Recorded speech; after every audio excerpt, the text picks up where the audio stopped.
때문이다. 실내에 불을 떼면 필연적으로 연기가 발생한다. 그런데 이 연기를 빼내려면 어쩔 수 없이 위로 상승하려는 더운 열기까지 함께 내보내야 했던 것이다.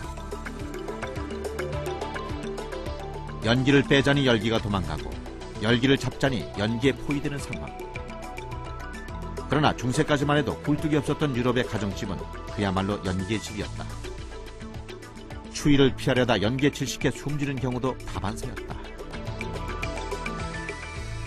Der Nachteil dieser Ofenheizung ist, es entstand sehr viel Schmutz. Die Öfen brauchten sehr viel Raum.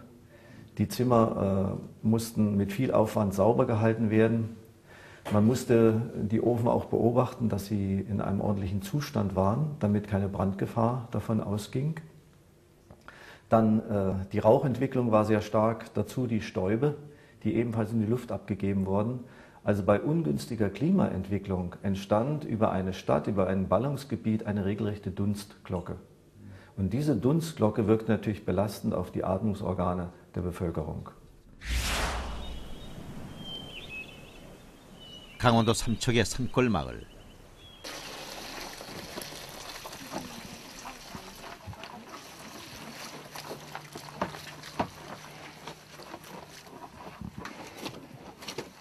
한겨울이면 보통 영하 10도까지 수온주가 뚝 떨어지는 곳이다.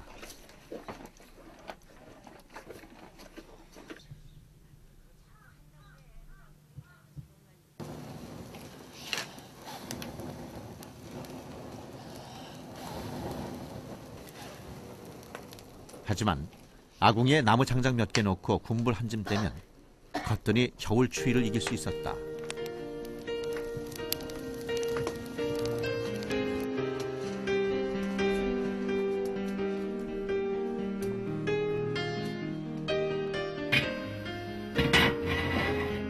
그뿐인가.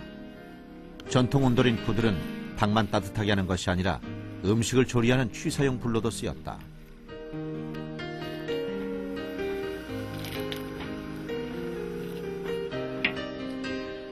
전기밥솥이 들어오기 전만 해도 어머니는 늦게 들어오는 가족을 위해 주발에 담은 밥을 아랫목에 넣어두곤 했다.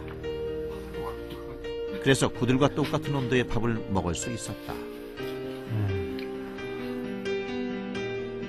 문풍지를 흔들어대는 칼바람에 코끝이 시려도 따뜻한 구들장에 손 한 번 넣으면 그만이다. 그렇게 이 부부는 평생을 온돌 위에서 살았다. 2년에 한 번씩 이 수리를 하고 놓은 지는 한 80년 되죠. 집 지은 지부터 온돌방이니까 상당히 역사도 깊습니다. 근데 그 80년 지났는데도 그 불 떼기만 하면 따뜻해요? 예, 따뜻하지요. 어머니 어느 쪽이 아랫목이에요? 이쪽이 안목인데 요 따뜻해가지고 매주 그쪽이 아랫목이에요? 예. 매주 뜬내 난다.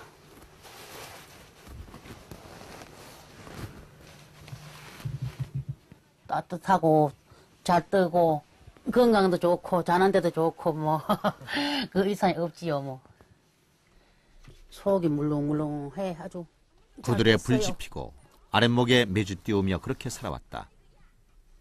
비록 윗목에는 물이 얼어도 아랫목에서 녹진녹진 몸을 찢이다 보면 저절로 졸음이 쏟아지는 편안한 온기. 그것이 바로 전통 온돌 구들의 힘이다.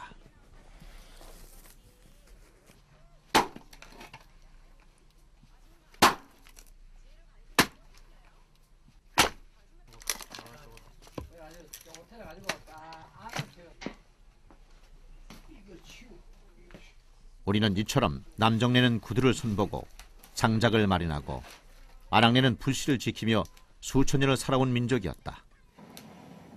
서양처럼 방 안에 불이 없는데도 어떻게 방이 따뜻할 수 있는지 한 번도 궁금해하지 않고 당연하게 살아왔다.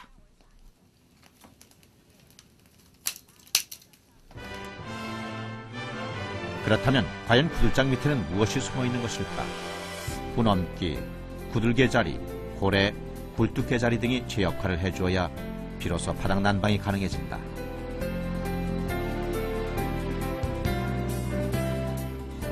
먼저 아궁이에 불이 붙으면 뜨거워진 공기가 위로 올라가는 대류 현상이 생긴다. 아궁이 위에 부딪힌 열기는 분엄띠로 빨려든다. 이때 베르누이 원리에 의해 좁은 곳을 통과하며 공기의 속력이 빨라져 열기는 흩어지지 않고 바로 구들개 자리에 모인다.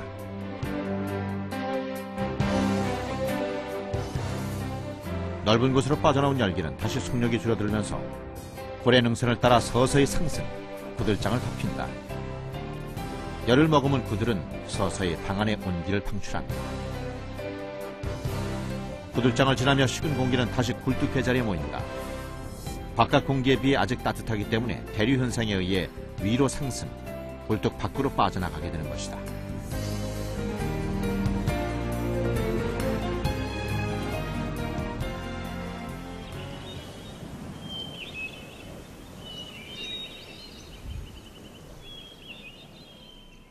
경남 하동군 지리산 자락의 칠불사.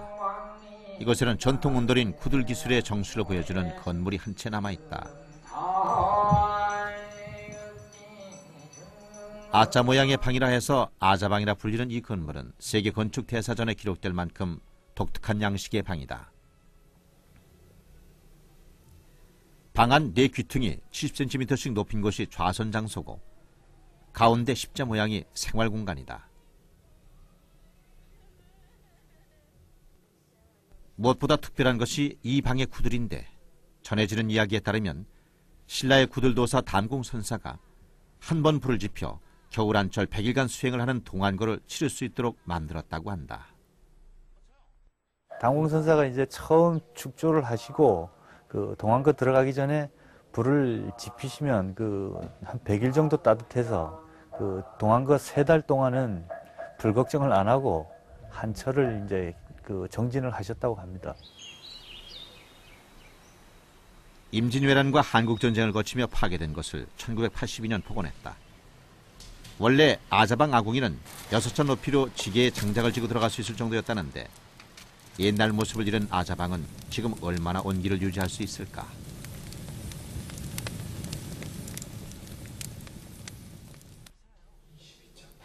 한 차례 불을 뗀 후 불을 완전히 끄고 방의 온도 변화를 지켜보기로 했다. 불을 뗀 직후 방 안의 온도는 23도.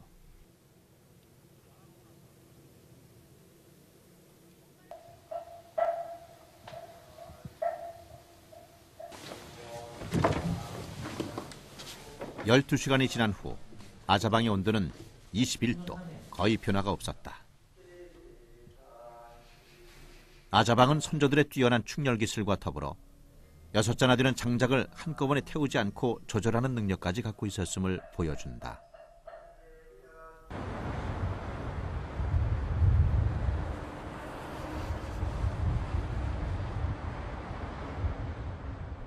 난방의 또 하나의 문제점은 연기다. 그 연기 문제를 해결하는 선조들의 지혜를 잘 보여주는 곳이 바로 궁궐이다. 이 툇마루 밑으로 쭉 들어가서요. 임금의 거처에 연기가 나서는 안 된다는 생각을 갖고 있던 우리 조상들은 아궁이를 건물 밑으로 숨겨버렸다. 측과 좌측에 아궁이 그 문이 있습니다. 지금 3개 정도 오른쪽에 있고.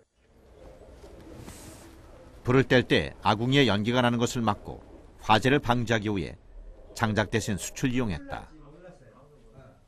그리고 굴뚝도 임금의 눈이 닿지 않도록 먼 곳으로 옮겨버렸다.